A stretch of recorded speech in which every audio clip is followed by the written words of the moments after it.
लो, इसके साथ good morning बच्चों। हम स्टैट के ऑलमोस्ट लास्ट टॉपिक पे थे और टॉपिक का नाम ये था importance of stat in economics. मतलब इकोनॉमिक्स सब्जेक्ट के अंदर स्टैट की क्या इंपॉर्टेंस है। तो हमने इसका पहला पॉइंट कल किया था और वो था quantitative expression of economic problem. ये इसका पहला पॉइंट था। हमने फर्स्ट pॉइंट इसका कल किया था क्वांटिटेटिव एक्सप्रेशन ऑफ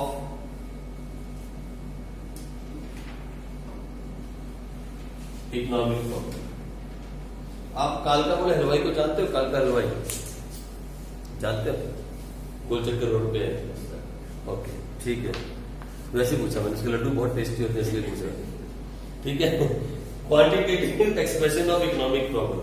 फाइन, ये हमने कल पहला टॉपिक किया था। हमने कहा था अगर स्टैट ना होती तो हमें ये नहीं पता लगता कि इकोनॉमिक प्रॉब्लम कितनी बड़ी और कितनी छोटी है। प्रॉब्लम्स तो हैं, there are problems of poverty, there is a problem of unemployment, there is a problem of health, there is a problem of education, there are so many problems in an economy. इन सभी problems की quantitative expression कभी भी पता ना लग पाता अगर हमारे पास स्टैट ना हो। ये बात हमने कल पहले पॉइंट में लिखी भी थी और खत्म की थी। आओ इसके बाद आगे चलें। द सेकेंड इंपॉर्टेंस क्या है? द सेकेंड इंपॉर्टेंस इज फिर बड़ा लिखता हूं,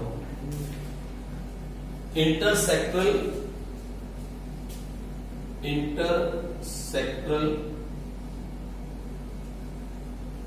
कंपैरिजन। अब ये क्या टॉपिक है? इंटरसेक्टरल कंपैरिजन।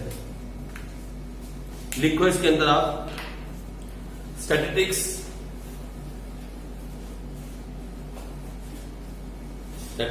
नॉट ओनली, आज कॉपी लेके नहीं आया। Statistics not only quantify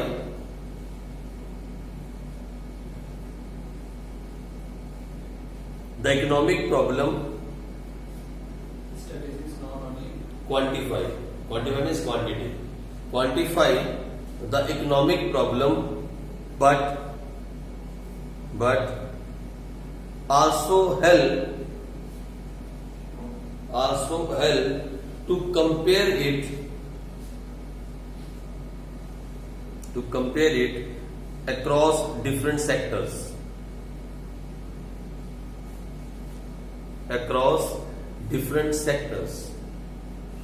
over a different period of time.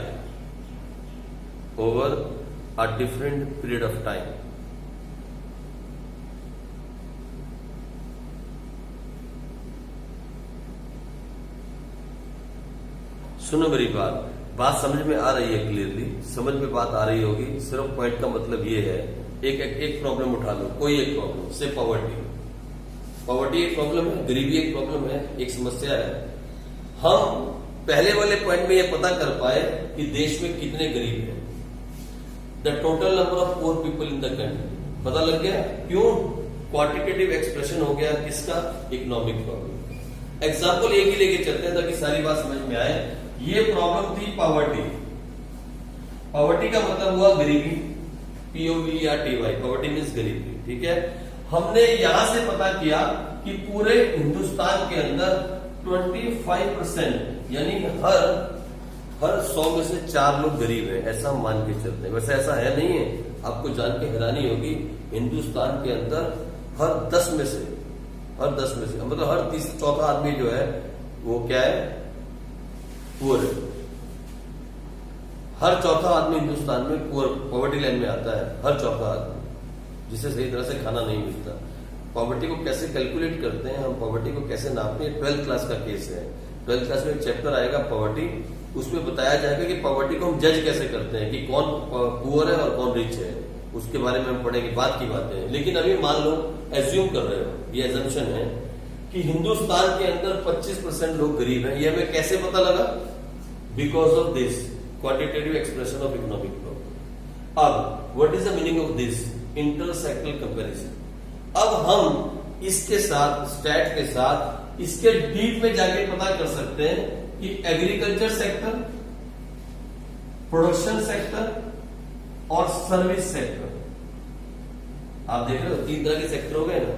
एक एग्रीकल्चर सेक्टर जिसे प्राइमरी सेक्टर कहते हैं, एक प्रोडक्शन सेक्टर और तीसरा सर्विस सेक्टर। अब हम इस पॉवर्टी को और डेप्थ में जाके पढ़ सकते हैं कि एग्रीकल्चर सेक्टर में काम करने लोग कितने परसेंट लोग गरीब हैं, प्रोडक्शन सेक्टर में काम करने वाले कितने परसेंट लोग गरीब हैं, या सर्विस सेक्टर में काम करने वाले कितने परसेंट लोग गरीब हैं। यानी यहां से पता लगा that there are 25% people those they are poor in India। अब हमने इंटर सेक्टरल कंपैरिजन भी किया। क्यों? क्योंकि हमारे पास स्टैट अवेलेबल है, we have the data available of each sector. हमने ये पता करने की कोशिश की कि किसान ज्यादा गरीब है या जो लोग फैक्ट्रियों में काम करते हैं वो ज्यादा गरीब है, जो प्रोडक्शन करते हैं, या जो लोग जॉब्स करते हैं वो ज्यादा गरीब है, जो मैनेजरियल जॉब्स करते हैं। मान चला आपको, मैं ये सब एज्यूम कर रहा हूं, एजम्पशंस हैं। तो हमने इंटरसेक्टरल कंपैरिजन भी किया और फिर पहले तो हमने ये पता किया, देखो हमें पता लगा कि 15% लोग जो है एग्रीकल्चर सेक्टर के गरीब हैं, क्योंकि इनके पास पानी नहीं है, इनके पास पानी की बड़ी समस्या है, इनके पास सीड नहीं है, इनके पास जगह कम है, बहुत सारे रीजन है। ठीक है, फिर पता लगा कि there are 5% of production people दोस्त they are poor, poverty line में आते हैं, और 5% ही जो है वो किसमें आते हैं, सर्विस सेक्टर में। This is called inter sectoral problem, inter sectoral economic problem. हमने सेक्टर वाइज पढ़ना स्टार्ट किया। फिर बात आई कंपैरिजन करने की, तो हमने कंपैरिजन किया कि 2020 के अंदर अगर 15% गरीब हैं तो 2019 में इसकी क्या पोजीशन थी, कंपेयर कर पाए ना हम, और 2019 में इसकी पोजीशन क्या थी और 2019 में इसकी पोजीशन क्या थी। मतलब अब हम एक तो सेक्टर वाइज इकोनॉमिक प्रॉब्लम को पढ़ पा रहे हैं और दूसरा उसे कंपेयर भी कर पा रहे हैं विद लास्ट ईयर। ये फैसिलिटी हमें कहां से मिली, ये फैसिलिटी हमें किसने दी, स्टैट। अगर नंबर्स ना होते तो can you compare yourself with the last year. अगर आपके मार्क्स ना आए 11th क्लास में और इसके भी मार्क्स ना आए 11th क्लास में, तो कैसे पता लगेगा कौन पढ़ने में होशियार है और कौन पढ़ने में नालायक है? पता लग पाएगा? नहीं लग पाएगा। ये फैसिलिटी आपको किसने दी, ये पता करने के लिए कि पंकज ज्यादा होशियार है, राहुल कम होशियार है, किसने दी? कहां से आई फैसिलिटी आपके पास? स्टैट्स। ये किसने आपको फैसिलिटी दी? आपके पापा को कि बेटा 10th क्लास में तेरे 75% आए थे, 12th क्लास में तेरे 90% आए। ये पापा ने कैसे कंपेयर किया? नंबर्स देख। ऐसे ही एक देश की इकोनॉमिक प्रॉब्लम को जब हमें नंबर्स में पता करना हो, वी नीड स्टैट। फिर जब हमें उसे सेक्टर वाइज बांट के देखना हो, we are able to do it because stat facilitate numbers. और जब नंबर से पता लगा तो हमने उसको अंदर जाके देखा डीप में। ये तो ओवरऑल कंट्री का हो गया, इंडिया। फिर हमने इंडिया को 3 सेक्टर में बांटा, हमने उसके अंदर जाके देखा कौन कितना गरीब है, कौन से सेक्टर में कितने लोग पुअर हैं। फिर हमने उसी सेक्टर को पिछले साल के सेक्टर वाइज से कंपेयर किया और देखा कि यार पिछले साल जो थे इस सेक्टर के 20% लोग क्या थे, पुअर थे। अब कितने रह गए? 15। मतलब वी आर इंप्रूविंग। इस सेक्टर के अंदर 8% लोग जो थे वो क्या थे, पुअर थे। अब कितने रह गए? 5%। इस सेक्टर के अंदर 10% लोग जो थे वो पुअर थे। अब कितने रह गए? 5%। यानी 2020 के अंदर 25% टोटल लोग पुअर हैं और यही 2019 में कितने थे? 38%। It means we can now compare ourselves with the last year that now our economy is doing well, the poverty is reducing. आई बात समझ में? पॉवर्टी रिड्यूस हो रही है, मतलब गरीब लोग कम हो रहे हैं, तो इकोनॉमी अच्छा काम कर रही है, समथिंग इज हैपनिंग गुड। यही बात आई ना सामने। लेकिन ये सब कुछ कौन फैसिलिटेट कर रहा है? Who is giving us to do all these things? Numbers. इसीलिए हम पढ़ रहे हैं the importance of stat in economics. What is stat? The numbers. But all numbers are not stat. ये आप जानते हो, ठीक है? तो वो सभी नंबर जिनकी फीचर्स आपने पढ़े थे, ये इन्हीं नंबर्स ने हमको फैसिलिटेट किया to do all this work in economics. आई बात समझ में? तो लो लिख लो फटाफट जल्दी से पॉइंट। इस पॉइंट को लिख दिया हमने, लिख दिया ना पॉइंट। तो आ जाओ तीसरा, आ जाओ पॉइंट नंबर 3। पॉइंट तो लिख दिया हमने, ये लिख लिया आपने। ऐसा कुछ बना सकते हो, एग्जाम्पल आप दे सकते हो, ऐसा एग्जाम्पल आप दे सकते हो, कोई प्रॉब्लम नहीं। अब पॉइंट नंबर 3 लिखें, वर्किंग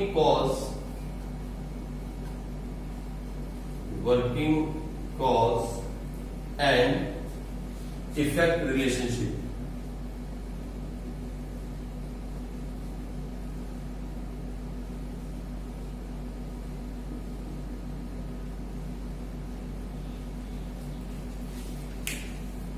तीसरा पॉइंट है, क्या है, कुछ है क्या? Working cause and effect. अब ये क्या होता है पहले लिख लो, फिर समझाता हूं। लिखो आप, इकोनॉमिस्ट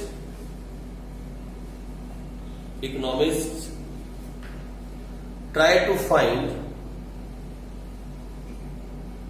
इकोनॉमिस्ट ऐसे करना आगे, economist try to find out cause and effect relationship, cause and effect relationship between different sets of data, sets of data, and these data are provided by stat.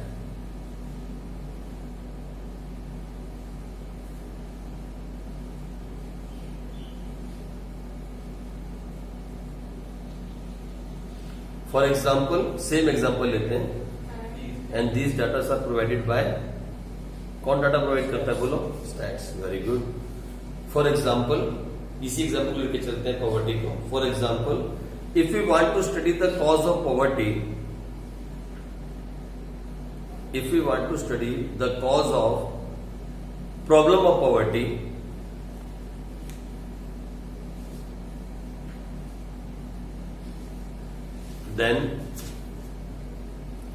then we have to study various data related to this problem.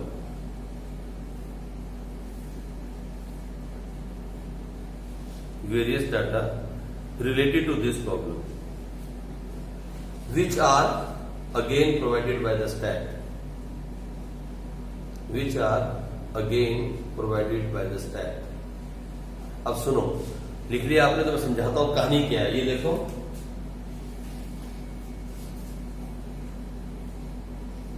ये देखो, आप कहानी को समझो, कहानी है क्या, छोटी सी कहानी समझो। हमने कहा देश में कितने पुअर हैं, एज्यूम कितना किया हमने, 25%।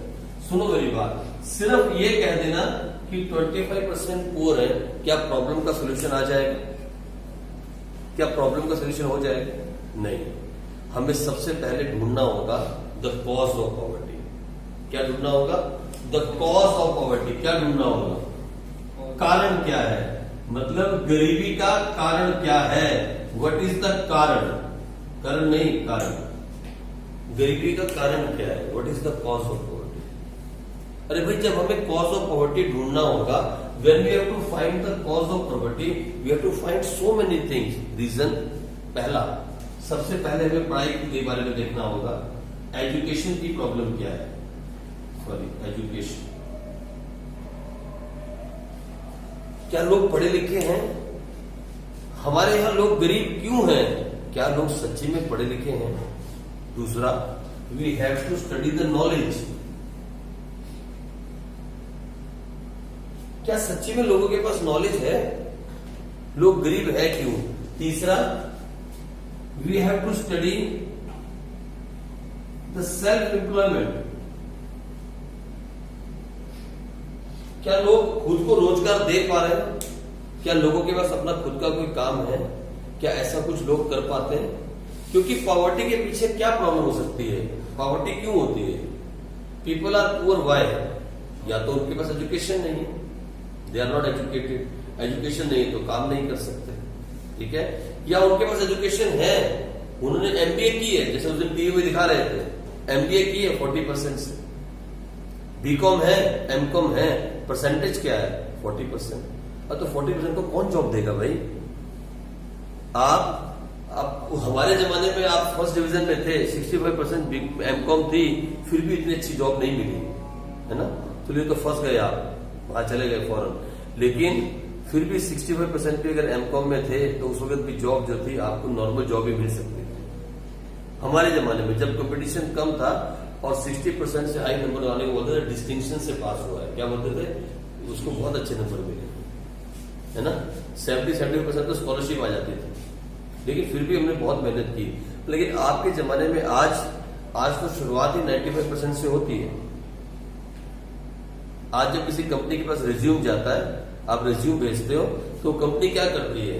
95% से जब बच्चे हैं उनको एक तरफ कर देती है, और जो 95 से नीचे उनको एक तरफ कर देती है। वो पहली कोशिश ये करती है कि उन्हीं बच्चों को लिया जाए जो 95% से अबव वाले हैं। जो 95 से नीचे वाले होते हैं वो एक डस्टबिन में डाल दिए जाते हैं। सच्ची में ऐसा होता है, ऐसा हमने खुद अपने हाथों से किया है, इसलिए बता रहा हूं। आप पढ़ोगे 12th क्लास में एक टॉपिक आएगा स्टाफिंग, मैनेजमेंट के अंदर, बिजनेस स्टडी में। स्टाफिंग होती कैसे है, कैसे लोगों को रिक्रूट किया जाता है, कैसे लोगों से इंटरव्यू लिया जाता है, क्या क्वेश्चंस पूछे जाते हैं, सब आप पढ़ोगे 12th क्लास में। तब आपको अकल में आएगी कि पढ़ना कितना जरूरी है। आई मेरी बात समझ? तो फिर पॉवर्टी के पीछे कारण क्या है? एजुकेशन एक कारण हो सकते हैं, और हाँ, लोग लेजी भी हो सकते हैं। हो सकता है हिंदुस्तान के लोग बहुत लेजी हो, ये भी एक कारण हो सकता है ना, बहुत लेजी हो, ठीक है? तो बहुत सारे कारण है भाई। सिर्फ ये कह देना we have 25% people are poor in the country will not solve the economic problem, it will not solve. Stat ने हमको डाटा ही प्रोवाइड नहीं किया, उसके कॉजेज के लिए हमें क्या क्या चाहिए वो भी प्रोवाइड किया। अब हमें ये पता करना है कि कितने लोग एजुकेटेड हैं, we can get it from where? Stat. हमें पता करना है कितने लोग नॉलेजेबल हैं, तो कहां से मिलेगा डाटा? स्टैट। हमें पता करना है कितने लोग सेल्फ एम्प्लॉयमेंट कर सकते हैं, कहां से मिलेगा डाटा? स्टैट। हमें पता करना है कितने लोग लेजी हैं, तो कहां से मिलेगा डाटा? स्टैट। ये सब हमें कौन देगा? Stat. It means working of cause and effect relationship. Effect क्या है? पॉवर्टी। पर कॉजेज क्या है? So many causes. तो इन दोनों के बीच में अगर हमें रिलेशन ढूंढना है, we have to find the relation between the cause and the effect. We can help, who can help us? Only stat. आप सोचो कितना आसान होता जा रहा है चैप्टर धीरे धीरे आगे। अगर हमें रिलेशन ढूंढना है कॉज एंड इफेक्ट, इफेक्ट क्या है? पॉवर्टी, बट कॉज क्या है? So many. इन दोनों के बीच में रिलेशन कौन दिखाएगा? Who is going to facilitate that data, that numbers? कहां से आएंगे वो numbers? With the help of stat. That's why stat is very important in economics. आप समझ रहे हो ना बात को? आ जाओ, पॉइंट नंबर 4 लिखे जल्दी से। आप ये 3 हटा दो, आप लिख चुके होंगे। आ जाओ, आप ऐसे एग्जाम्पल्स दे सकते हो। मालूम है ये एग्जाम्पल्स जो आप दे रहे हैं, ऐसा एजम्पशन करके आप एग्जाम्पल दे सकते हो। आपको जल्दी याद भी हो जाता है उससे, और आपको जल्दी समझ में आता है, ठीक है? और 4 लिखें। 4 लिखें, construction of economic theories.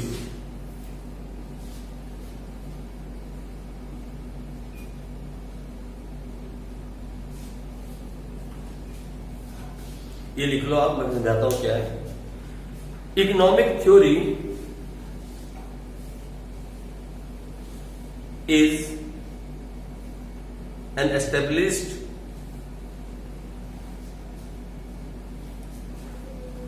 economic theory is an established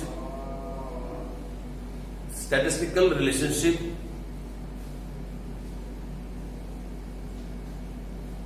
between different sets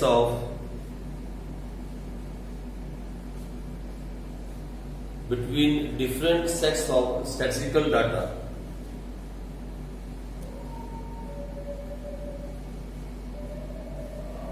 offering conclusion of economic significance. Offering conclusion of economic significance.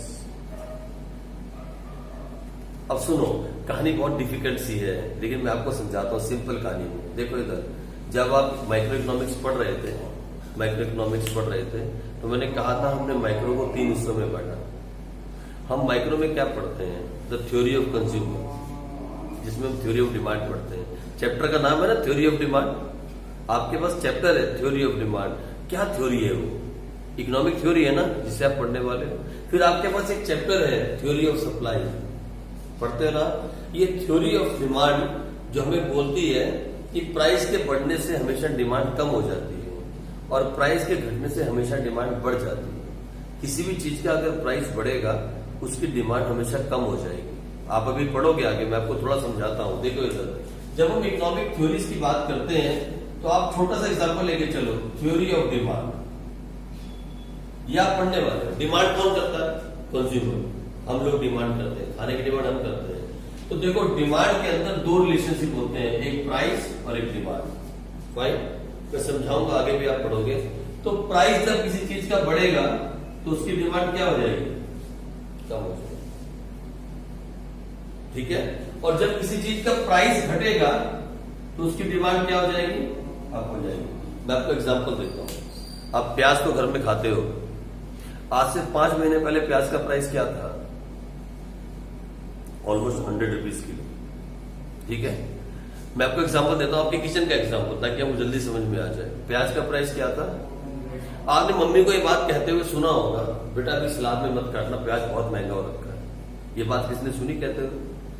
ऐसा आपने सुना? या कभी कभी आप देखते हो कि कोई आइटम बहुत महंगा हो गया, जैसे टमाटर के रेट बढ़ गए या आम के रेट बढ़ गए, तो अभी क्या होता है, घर के अंदर थोड़ा फ्रूट जो है वो कम आना स्टार्ट हो गया। ऐसा होता है ना अक्सर। या दूध बहुत महंगा हो गया। आप देखो जब कभी भी कोई चीज महंगी होगी तो उसकी डिमांड हमेशा कम कर दी जाएगी। मतलब अगर ओनियन का प्राइस मान लो पहले 20 रुपए था, 20 रुपीज था, 20 रुपीज पर केजी। आपके घर में ओनियन आते थे, आप उसे सैलेड में भी काटते थे, आप उसे वेजिटेबल में भी डालते थे, आप मजे से उसको खाते थे। आप कितना बाय करते थे? आपके घर की बात करो, कितना बाय करते थे? 5 केजी ऑफ ओनियन। प्राइस क्या था? 20 रुपीज पर वीक। आप 5 केजी ऑफ ओनियन खा जाते थे। एक वीक में कितना? 5 किलो ओनियन लग गया, फाइन।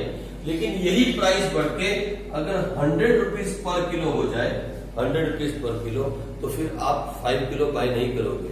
अब आपके घर में जो ओनियन आएंगे वो कितने आएंगे? Maximum 2 KG. और अब ओनियन को संभाल के यूज किया जाएगा। अब मम्मी आपको ओनियन काट के देगी या बोलेगी रहने दे, अभी सैलेड में ओनियन मत काट, इस वक्त ओनियन का प्राइस बहुत अप जा रहा है। ये ऐसा अक्सर घरों में होता है। This thing happens at home. ये है थ्योरी ऑफ डिमांड। क्या थ्योरी है? Theory of demand. ये थ्योरी कैसे बन पाई? How this theory has been made? किसने ये थ्योरी बनाई? इकोनॉमिस्ट। उन्होंने कैसे ये इफेक्ट और कॉस्ट पढ़ा? उन्होंने कैसी रिलेशनशिप पढ़ा प्राइस और डिमांड के बीच में? Because they were having the numbers. उन्होंने कैसे ये बात पढ़ी कि जब कभी भी किसी चीज का प्राइस बढ़ेगा उसकी डिमांड घट जाएगी और प्राइस घटेगा तो डिमांड बढ़ जाएगी। उन्होंने कैसे ये बात पढ़ी? देखो आज आम का प्राइस मालूम है क्या है? 50 रुपीज पर किलो। हर घर में आम आ रहे हैं। आपके घर में आम आ रहे हैं खाने के लिए? आपके घर में आ रहे हैं आम? आपके आम खा रहे हो रोज? कितने आम खा रहे हो दिन के? ये आम नहीं खाते तो तेरे चीनी का कोई फायदा नहीं, तो छलांग लगा छत से। हाँ, कितने आम खाते होगे रोज? 2 या 3। आप भी आम नहीं खाते? आप खाते हो। आज से 4 महीने के बाद आम खाओगे? आज से 4 महीने पहले आम खा रहे थे आप? 2 महीने पहले आम खा रहे थे आप? आपने खाए थे आज से 2 महीने पहले आम? कब? कहाँ खाए थे? आम थे नहीं मार्केट में। लेकिन आप सोचो, मैं आपको समझाना क्या चाहता हूँ, सुनो मेरी बात। मैं समझाना ये चाहता हूँ, अगर आम थे भी ना मार्केट में ऐसे 2 महीने पहले, तो 1 किलो आम कम से कम 150 रुपए का था, वो भी बिग बाजार में या बड़ी किसी जगह पे। वैसे तो इस बार लॉकडाउन था, लेकिन आम मिलते हैं। मैं ये नहीं कहता आम नहीं मिलते। 24 पूरे 12 महीने 24 आवर्स आम मिलते हैं। आप आम कभी भी खा सकते हो लेके, बिग बाजार के अंदर या विशाल मेगा मार्ट में आपको आम मिलते हैं। लेकिन वो प्राइस मालूम में क्या रहता है? 200 रुपीज पर केजी या 150 रुपीज पर केजी। आज उसका प्राइस क्या है? 50 रुपीज पर केजी। आज हर घर के अंदर हर बच्चा या हर जो मेंबर है घर का फैमिली का, वो 2 से 3 आम खा रहा है। लेकिन आज से कुछ वक्त पहले तक वो एक आम घर में अगर आ भी जाए तो उसको सब काट के उसमें से एक एक स्लाइस ले लेते थे। ऐसे ही करते थे, ऐसे ही करते थे। क्यों? तब प्राइस बहुत अप था। तो डिमांड क्या थी? डाउन। आज प्राइस बहुत डाउन है तो डिमांड क्या है? अप। ये theory of price and demand है, आगे बहुत डिटेल में इसको पढ़ोगे। लेकिन कहने का मतलब ये इकोनॉमिक थ्योरी बनाई किसने? इकोनॉमिस्ट ने। कैसे बनाई? With the help of different sets of data. उसने इसकी कैलकुलेशन की और कंक्लूजन निकाला। उसने कंक्लूड किया when the price will go up the demand will go down, when the price will go down the demand will go up. ये conclusion कैसे निकाला गया? with the help of a study on a different sets of data. और data कहां से आया? कहां से आया डाटा? स्टैट्स। इसका मतलब कोई भी इकोनॉमिक थ्योरी अगर बनानी है तो उसके लिए क्या चाहिए? स्टैट। और स्टैट की इंपॉर्टेंस इकोनॉमिक्स में बहुत ज्यादा हो जाती है, क्योंकि without theory you can not study the economics. सबसे पहली थ्योरी आप पढ़ने वाले हो चैप्टर नंबर 3 के अंदर, थ्योरी ऑफ कंज्यूमर। अभी आप पढ़ने वाले हो। जैसे स्टैट से आप माइक्रो में जाओगे तो पहली थ्योरी आप पढ़ोगे आप थ्योरी ऑफ कंज्यूमर, जिसके अंदर आप पढ़ोगे थ्योरी ऑफ डिमांड, क्योंकि कंज्यूमर डिमांड करता है। फिर आप पढ़ोगे theory of supply which is a producer. फिर आप पढ़ोगे theory of market where they both meet each other. आई बात समझ में? ये सारी थ्योरी किसने बनाई है? All this theories are made by economist. And how they have made this theory? Because they have studied so many sets of data differently and make a conclusion. आई बात समझ में जी? क्लियर हो गया अभी? चलो आगे बढ़ते हैं, बहुत ज्यादा चले जाते हैं। आगे चलो, नेक्स्ट पॉइंट इज, और इसमें लिख देता हूं, पॉइंट नंबर 5, इकोनॉमिक फोरकास्टिंग। आप समझते हो फोरकास्टिंग का मतलब क्या होता है? मालूम है आपको? तो लिख लो, economist do forecasting. Economist do forecasting through statistical studies.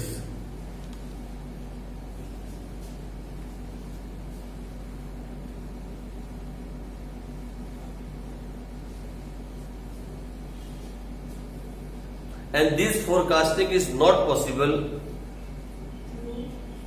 Statistical studies, वो वर्ड ना मेरे मुंह में घूम जाता है वाला। स्टैटिस्टिकल स्टडीज है, yes, studies the forecasting of any economic issue oblique problem is not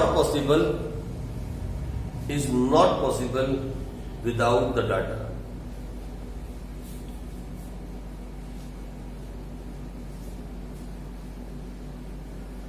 ठीक है जी। अब देखो इधर फोरकास्टिंग क्या होती है, मैं समझाता हूं आपको। पॉवर्टी हमारे पास आज है 25% और चल रहा है 2020। मुझे बताओ, क्या आप सारी उम्र गरीब रहना चाहते हो? क्या कोई देश चाहता है वो सारी उम्र गरीब रहे? तो फिर हम क्या करते हैं? फोरकास्ट करते हैं फ्यूचर के लिए। फोरकास्टिंग फ्यूचर के लिए होती है। हम फ्यूचर के लिए फोरकास्ट करते हैं। क्या हम कहते हैं? हमारा टारगेट है कि coming 2025 the poverty level in India has to reduce to be 10%. हम करते हैं ना फोरकास्ट। हम अक्सर ये फोरकास्टिंग करते हैं कि भैया आने वाले 10 साल के अंदर या 5 साल के अंदर जो पॉवर्टी लेवल इन इंडिया होगा वो 10% होगा। आपने अक्सर ऐसा सुना होगा, आपने अक्सर प्राइम मिनिस्टर को लेक्चर देते हुए या किसी भी राजनेता को लेक्चर देते हुए सुना होगा कि हम आने वाले 10 साल के अंदर हमारा देश पूरे वर्ल्ड का तीसरे या दूसरे नंबर पे सबसे बड़ा जीडीपी होगा। आपने अक्सर ये बातें कहते सुनी होगी। आज भी इंडिया जो है 4th नंबर पे अभी भी स्टैंड करता है। When it's come to GDP means gross domestic production, हम अभी भी 4th नंबर पे स्टैंड करते हैं। अगर हम सारी फर्म्स की प्रोडक्शन का टोटल करते हैं तो उसे बोलते हैं ग्रॉस डोमेस्टिक प्रोडक्शन। जितना भी हमारे यहाँ पे फर्म्स प्रोड्यूस करती हैं, कुछ भी प्रोड्यूस करती हैं, जब उसे टोटल करें, हम आज 4th नंबर पे हैं। आपने बहुत बार मोदी जी को कहते सुना होगा that Indian economy will be a 5 trillion economy coming 10 years।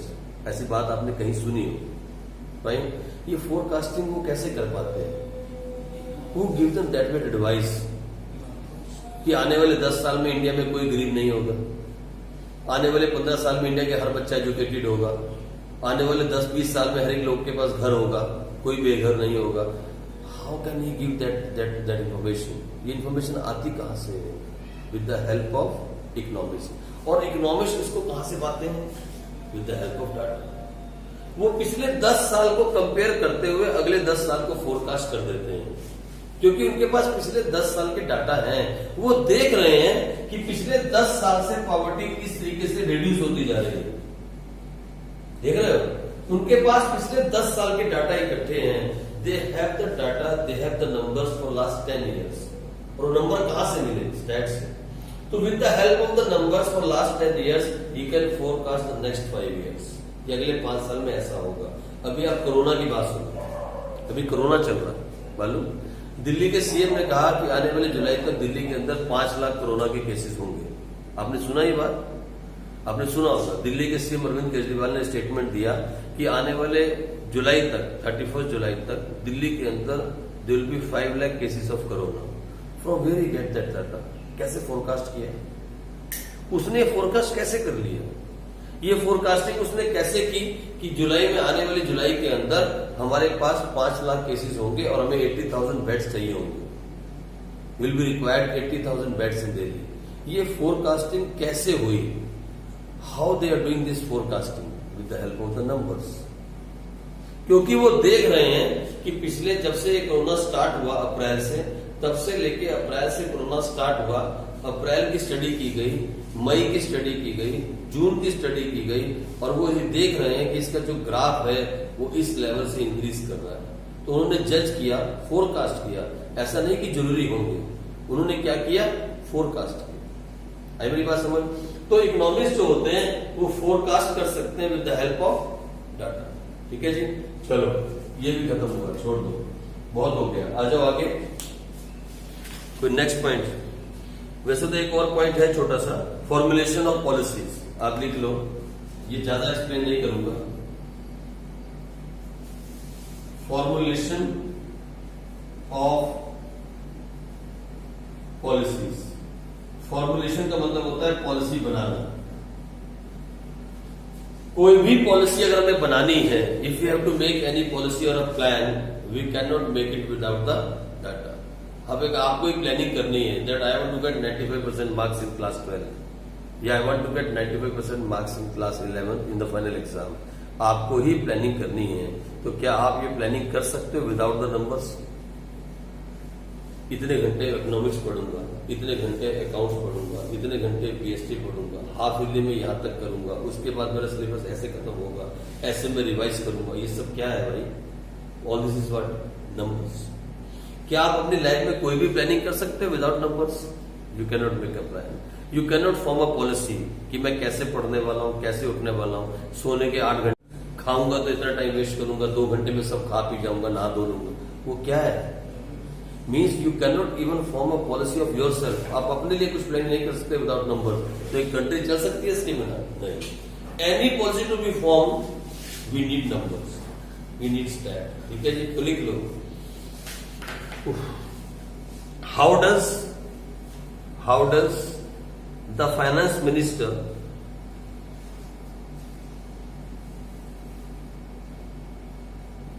Decrease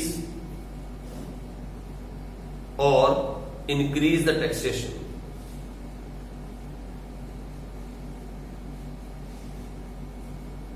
As a source of revenue for government. As a source of revenue for government. It is clearly with the help of statistical data.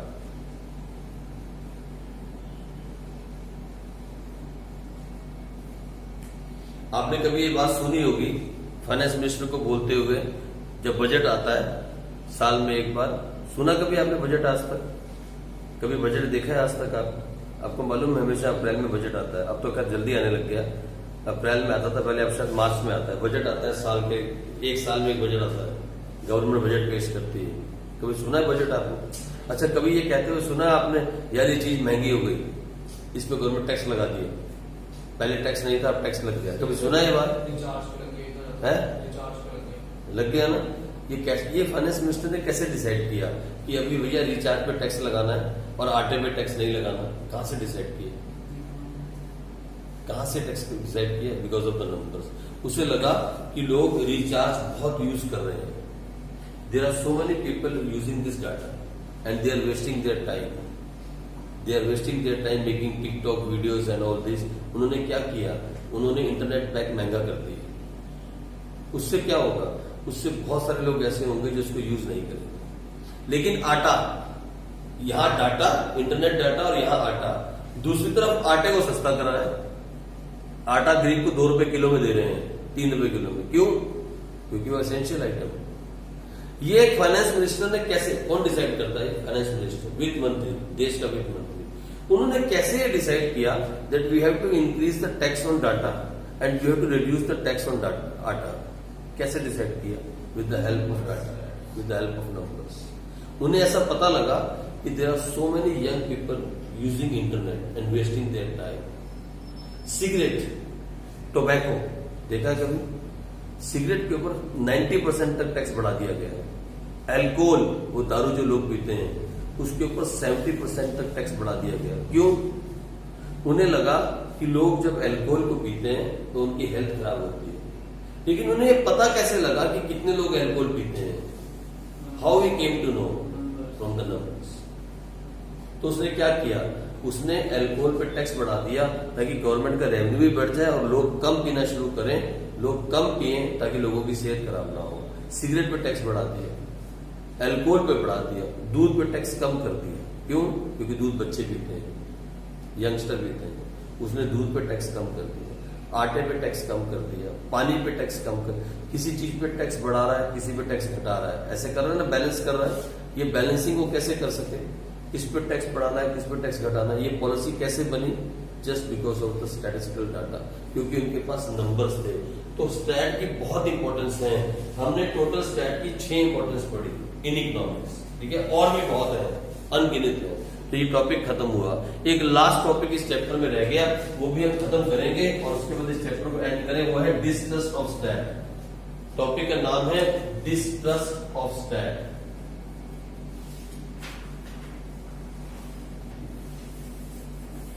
ये आपकी book में तो नहीं है, कोने में दिया हुआ है, एक कोने में लिखा हुआ है ब्लू के अंदर। आप सुनो, ये क्या होता है? ट्रस्ट का मतलब मालूम है आपको? विश्वास। और डिस्ट्रस्ट, अविश्वास, किसी चीज पे विश्वास ना होना। लोगों को स्टैट पे विश्वास नहीं होता, मालूम? लोगों को स्टैट पे जल्दी भरोसा नहीं होता। रीजन ये है कि इसे मैनिपुलेट किया जा सकता है। Someone can play with it. मैंने आपको कहा था the data is like a clay in someone's hand, you can make a god or you can make a devil out of it. जो आप चाहो बना सकते हो। ये क्ले की तरह है, क्ले को जो मर्जी शक्ल आप दे सकते हो, तो डाटा भी क्ले की तरह है। ठीक है जी, आओ लिखिए फटाफट जल्दी से। नमन को नींद भी आ रही है। देखो, सम पीपल, नमन नींद तो नहीं आ रही है? हद होगी तेरी नमन यार, इतना अच्छा। अभी इतना डिटेल में ज्यादा चलेगा, डिटेल में है ना? आप समझाना बंद कर दे, लिखवा दिया करूं। क्यों समझाऊं? नहीं समझाऊं? अब नमन सो रहा है, बताओ। नमन, अगर मैं ना समझाऊं, सीधा लिखवा दूं तो चलेगा क्या? मैं करवा सकता हूं, मेरे लिए बहुत आसान है। मुझे 1 घंटे की क्लास में इतना बोलना नहीं पड़ेगा। सच्ची में मैं ये फोटो कॉपी आपको प्रोवाइड कर दूं, आपको लिखना भी नहीं पड़ेगा। सच कह रहा हूं। शिक्षा.com ऐसे ही करते हैं।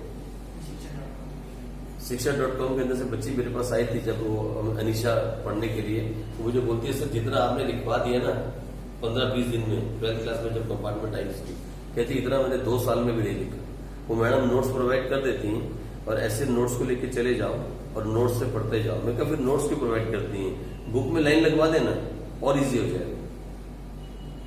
मैं आपसे पता क्यों लिखवाता हूं? आधी बात तो आपको लिखते हुए दिमाग में चली जाती है, और दूसरा मैं हर पॉइंट को समझा रहा हूं।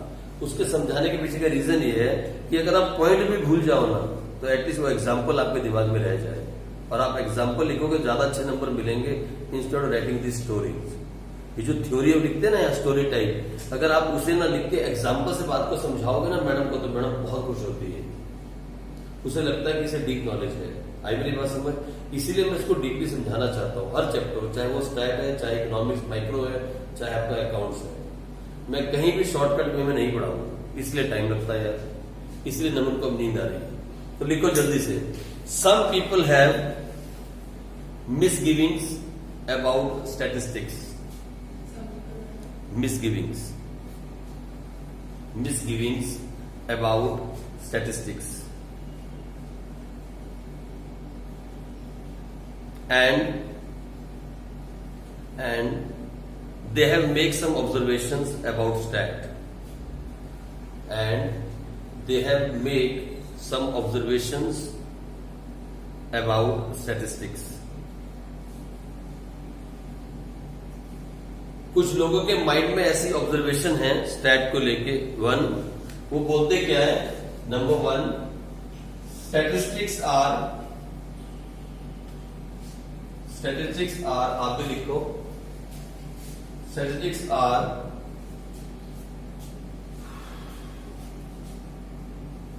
Rainbow of life. रेनबो पता है क्या होता है? क्या होता है हिंदी में, क्या बोलते हैं? इंद्रधनुष, जिसमें कई सारे कलर होते हैं। तो वो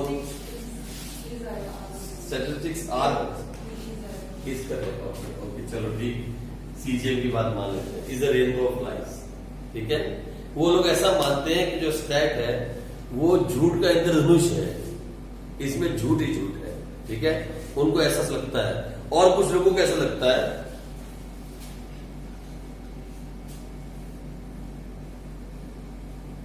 इजी लिखना पड़ेगा, मैंने गलत किया, ठीक करना पड़ेगा। Is a tissue of falsehood, झूठ का पुतला हो गया, ठीक है जी। ऐसा भी कुछ लोगों को लगता है। और कुछ लोगों को लगता है कैन प्रूव एनीथिंग, स्टैट कुछ भी प्रूव कर सकती है। और कुछ लोग कहते हैं कांट प्रूव एनीथिंग। ऐसे लोगों की गिविंग्स है, ऐसे लोगों की मिसगिविंग्स है, स्टैट के बारे में सोच है लोगों की। कुछ लोगों को ऐसा लगता है कि स्टैट जो है वो रेनबो ऑफ लाइज है, झूठ का इंद्रधनुष है। कुछ को लगता है ये झूठ का पुतला है, कुछ को लगता है कि स्टैट में कुछ भी प्रूव कर सकते हैं, और कुछ को लगता है स्टैट में कुछ प्रूव नहीं कर सकते। ऐसा लोगों का मानना है। आप तो स्टैट पढ़ रहे हो, आपने देखा कितनी इंपॉर्टेंस है स्टैट की इकोनॉमिक्स में। लेकिन जो लोग इकोनॉमिक्स नहीं जानते, जो लोग स्टैट के बारे में नहीं जानते, वो फिर दूर से कहते हैं यार स्टैट तो बेकार है, यार क्या नंबर इकट्ठे करते रहो, बेकार है, सब झूठ है, ठीक है जी। तो मिसडिस्टस की जब बात आती है तो इन लोगों की ऐसी ऑब्जर्वेशन है। Some people observe that stat is like that, fine. ऐसा क्यों है? आगे आ जाओ। अब पढ़े व्हाट कॉजेस दिस डिस्टर्स, क्या कारण है, लोगों को ऐसा लगता क्यों है। बस उसके बाद खत्म कर देंगे। मुझे मालूम है आपको भूख लगी है, मुझे भी बहुत तेज भूख लगी है, लेकिन मैंने अब टाइम चेंज कर दिया, 1 बजे तक लगातार पढ़ाने का, सीधा उसके बाद 1 बजे खाना खाने का, ताकि ये जो पेट है ये अंदर चला जाए। I am trying hard to take it in. 2 काम मैं जिंदगी में बहुत कोशिश कर रहा हूँ, एक हैंडराइटिंग सुधारने की और एक पेट सुधारने की। दोनों काम नहीं हो पा रहा, इसीलिए नंबर एक बार ये पेट बाहर आ जाए फिर अंदर नहीं जाता। मैं कभी भी नहीं देखता, 1 मिनट भी नहीं, सिर्फ 15 मिनट के लिए, 9 से 7 हो, वो भी डीएनए की न्यूज, वो भी सिर्फ मेन न्यूज। और अगर कोई बहुत इंपॉर्टेंट टॉपिक डीएनए में आ जा रहा है तो उसको सिर्फ डीएनए और कोई न्यूज चैनल नहीं। 9 से लेकर 7 हो गए। हमारे घर में भी टीवी नहीं देखते, सिर्फ 2 दिन के लिए टीवी मिलता है देखने को बच्चों को। 2 दिन अलाउड है, एक वीरवार और एक शनिवार। सैटरडे को मैं कभी कोई काम नहीं करता। सैटरडे को मैं नाइट को, फुल नाइट तक, रात तक 2 बजे तक बच्चों के साथ रहता हूँ। हम लूडो खेलते हैं, मस्ती करते हैं, टीवी देखते हैं, बच्चे पिक्चर देखते हैं, सब मस्ती। वीरवार को, शनिवार 2 दिन टीवी देखने के लिए दिए गए। और हमारे घर में टीवी का कार्ड मेरे पास अभी भी जेब में होगा। ओके, व्हाट कॉजेज डिस्ट्रस्ट, क्या कारण है कि लोग विश्वास नहीं करते स्टैट के ऊपर? तो लिखो फटाफट जल्दी से। डिस्ट्रस्ट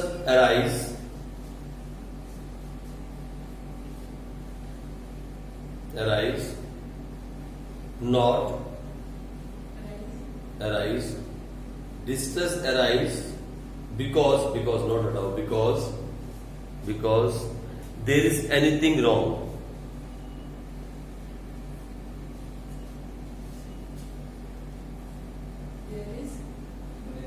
लिख लो पहले, चेंज करेंगे। there is anything wrong in the stat, Okay, something wrong. There is something wrong in the stat as a subject matter. अब दोबारा से लाइन पढ़ो, ये क्या थी? पढ़ो तो लाइन क्या थी? Distress arise because there is something wrong with stat as a subject matter, है ना? With stat as a subject matter या in stat as a subject matter, जो भी लिखा आपने. पढ़िए दोबारा लाइन क्या है?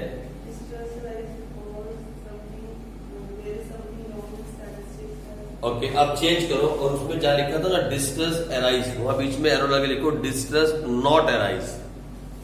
ऊपर वाली लाइन में distress not arise because there is something wrong in stat as a subject matter. आई बात समझ में? आगे it is arise because it arise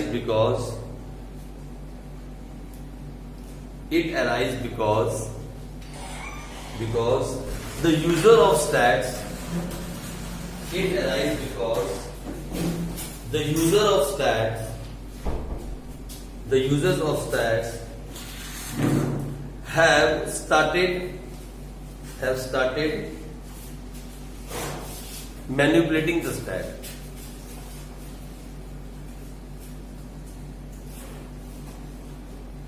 Manipulating the stat to support their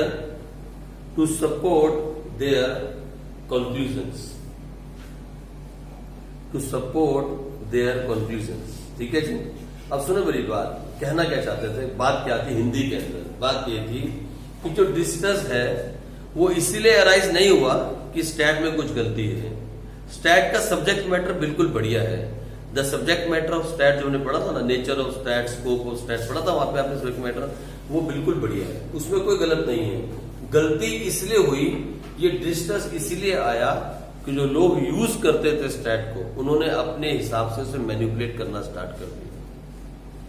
the manipulation of stat जब start हुआ, और वो कौन करते थे? The user of stat. उन्होंने कहा कि स्टैट के अंदर सब कुछ गलत है, लेकिन stat as a subject matter has no problem. आप ऐसा भी लिख सकते हो, stats as a subject matter has no problem. The problem of distress arise because the users have started to manipulating it. ये अच्छी लैंग्वेज हो जाएगी. आप ऐसा भी लिख सकते हो, that statistics as a subject matter has no problem, but the users, those who are using the stat, have started manipulating it. That's why this distress has arise. कुछ भी लिख सकते हो यार, कैसे भी घुमा के, ठीक है नहीं? आपको लैंग्वेज ये लिखनी है कि सब्जेक्ट मैटर के अंदर कोई प्रॉब्लम नहीं है, प्रॉब्लम है द यूजर्स ऑफ स्टैट. इसीलिए ये डिस्ट्रेस की प्रॉब्लम सामने आई. ठीक है, आगे चलो. How to remove the distress, इसी में आगे लिखो. बस लास्ट लिख लो यार, खत्म हो जाएगा. How to remove the distress. ये डिस्ट्रेस कैसे रिमूव कर सकते हैं? ये जो लोगों के बीच में अविश्वास हो गया स्टैट को लेके, इसे निकाला कैसे सकता है? तो लिखो फटाफट. Consideration of, we have to consider the statistical limitations.